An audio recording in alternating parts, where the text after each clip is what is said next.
शुभ घड़ी इले शुभ घड़ी शुभ दिन है सखिया इले शुभ घड़ी शुभ दिन है सखिया हे तिन बउआ के आज जनौआ हे तिन ललना के आज जनौआ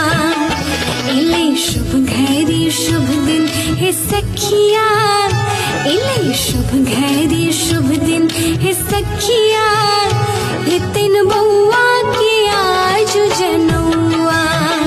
हे तिन ललना के आज जनौआ इले शुभ घड़ी शुभ दिन है सखिया